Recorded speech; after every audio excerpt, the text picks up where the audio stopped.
Assalamualaikum warahmatullahi wabarakatuh. Hai semuanya, perkenalkan, saya Novia Fatmawati.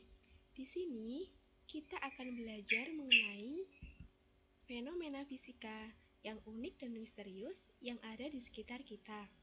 Jadi, pada video kali ini kita akan membahas fenomena-fenomena yang ada di sekitar kita yang mungkin masih banyak orang yang tidak tahu mengapa fenomena tersebut bisa terjadi. Ada misalnya pelangi, terus gunung es, pemasangan kabel yang tidak boleh terlalu kencang. Itu merupakan fenomena-fenomena yang unik dan misterius yang ternyata itu ada berkaitannya dengan fisika. Kaitan seperti apa sih dengan fisika? Oke, pada video kali ini kita akan membahas satu persatu fenomena-fenomena tersebut. Yang pertama, ada gunung es. Apa sih kaitannya gunung es dengan fisika? Oke, perhatikan gambar tersebut. Jadi, fenomena gunung es yang mengapung ini sangat berperan membantu kelangsungan hidup di muka bumi. Coba bayangkan, jika massa jenis es itu lebih besar dari massa jenis air, maka es tersebut akan tenggelam. Dan gunung es ini di dalam air laut akan semakin banyak dan menumpuk di dasar laut, sehingga air laut tersebut akan naik dan menutupi permukaan bumi. Untung saja massa jenis es tersebut lebih kecil sehingga es tersebut tidak tenggelam di dalam air. Yang selanjutnya ada fenomena aurora. Berikut adalah gambaran mengenai aurora. Jadi, aurora ini adalah fenomena alam yang menyerupai pancaran cahaya yang menyala-nyala pada lapisan ionosfer dari sebuah planet. Kenapa sih? Sebagai akibat adanya interaksi antara medan magnetik yang dimiliki planet tersebut dengan partikel bermuatan yang dipancarkan oleh matahari atau yang biasa kita sebut angin surya. Yang selanjutnya yaitu ada fenomena listrik statis. Berikut adalah gambaran mengenai fenomena listrik statis.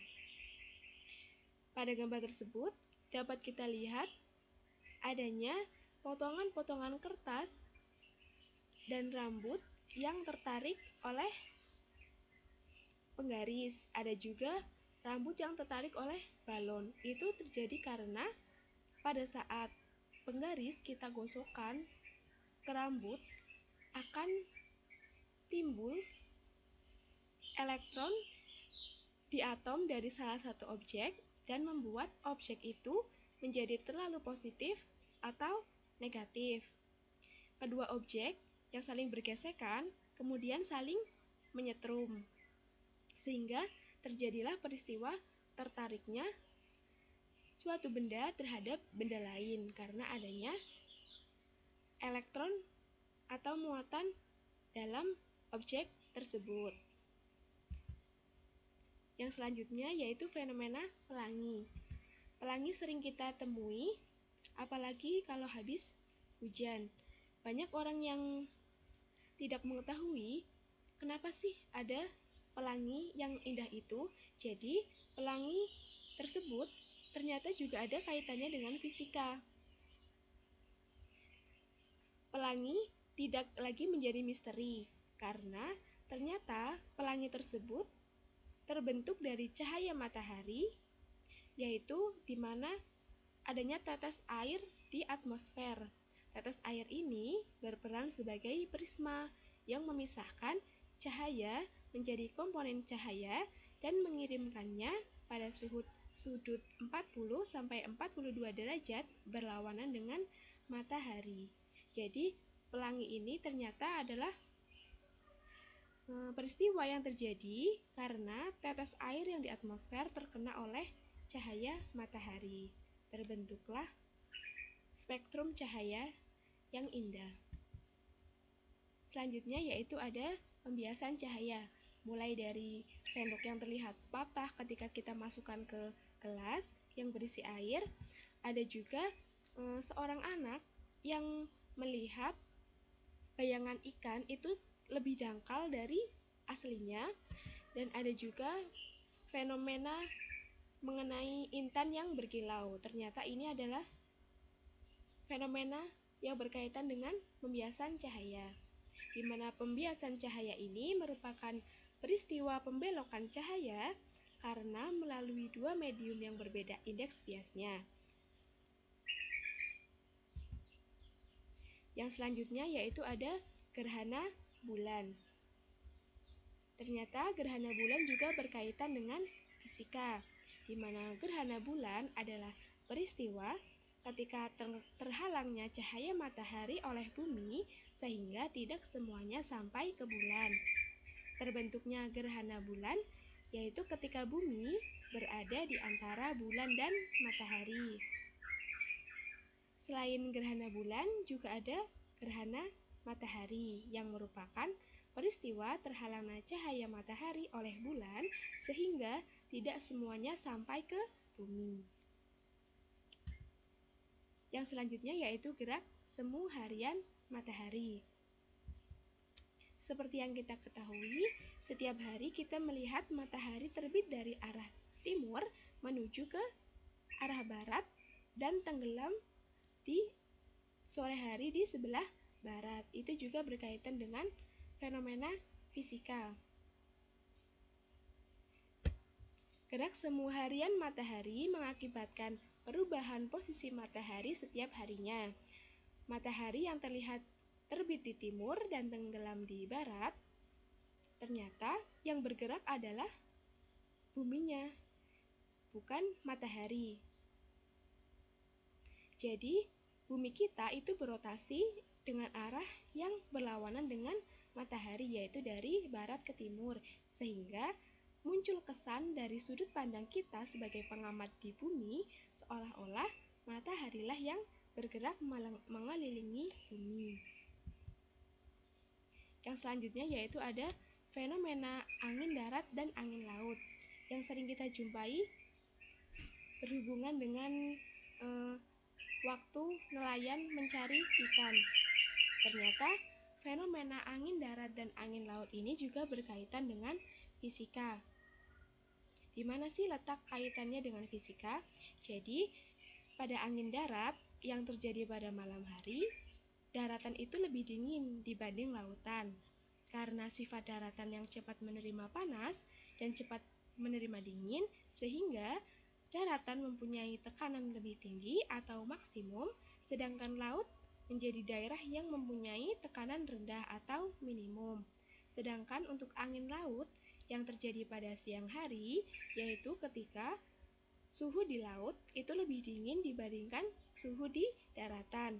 Hal ini disebabkan sifat laut atau perairan yang lambat menerima panas dan lambat pula melepaskannya, sehingga laut mempunyai tekanan lebih tinggi atau maksimum dan daratan menjadi daerah yang mempunyai tekanan rendah atau minimum. Yang selanjutnya adalah fenomena sereal. Fenomena sereal ini juga berkaitan dengan fisika. Di mana sih letak kaitannya?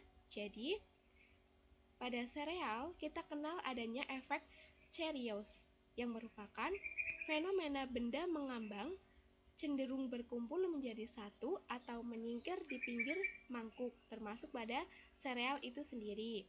Fenomena ini merupakan hasil geometri permukaan cairan, di mana tensi permukaan membuat permukaan susu mengumpul di tengah mangkuk karena molekul air dalam susu tertarik oleh kaca. Permukaan susu mencekung di ujung mangkuk. Hasilnya, jika tidak mengumpul di tengah, maka sereal tersebut akan berada di pinggir mangkuk. Yang selanjutnya yaitu ada pasang surut air laut. Pasang surut air laut ini juga berkaitan dengan fisika. Faktor yang mempengaruhi tingginya permukaan air laut adalah efek sentrifugal akibat rotasi bumi dan kombinasi gaya gravitasi bulan dan matahari. Pada bulan baru atau new moon dan bulan purnama atau full moon, di mana bumi, bulan, dan matahari berada dalam satu garis. Pasang surut oleh bulan diperkuat oleh pasang surut matahari. Pada waktu-waktu ini, pasang surut yang terjadi mempunyai tinggi yang maksimum dan disebut pasang purnama. Sedangkan pada kuartir pertama dan kuartir ketiga, di mana posisi bulan, bumi tegak lurus matahari, pasang surut oleh bulan diperlemah oleh pasang surut matahari. Sehingga pada waktu-waktu ini, pasang surut yang terbentuk mempunyai tinggi yang minimum dan biasa disebut pasang perbani atau neoptid. Yang selanjutnya yaitu peristiwa pemuaian, seperti kabel yang dipasang kendor, ada rel kereta api yang tidak terlalu rapat dalam pemasangannya, dan adanya celah pada jendela, pemasangan jendela. Hal ini berkaitan dengan pemuaian. Jadi pada kabel yang dipasang kendor diharapkan pada saat malam hari, yaitu ketika suhu dingin, kabel tersebut tidak putus saat menyusut. Begitu juga pada peristiwa rel kereta api yang dipasang dengan diberi celah, sehingga pada saat memuai, rel kereta tersebut tidak bengkok. Dan pada celah yang ada di jendela digunakan sebagai atau agar jendela tersebut tidak pecah saat terjadi pemuaian. Oke, mungkin itu saja yang dapat saya sampaikan mengenai fenomena yang berkaitan dengan fisika. Semoga dapat membantu pemahaman kita semua mengenai fenomena-fenomena tersebut dan dengan kaitannya dengan fisika. Sekian, terima kasih. Wassalamualaikum warahmatullahi wabarakatuh.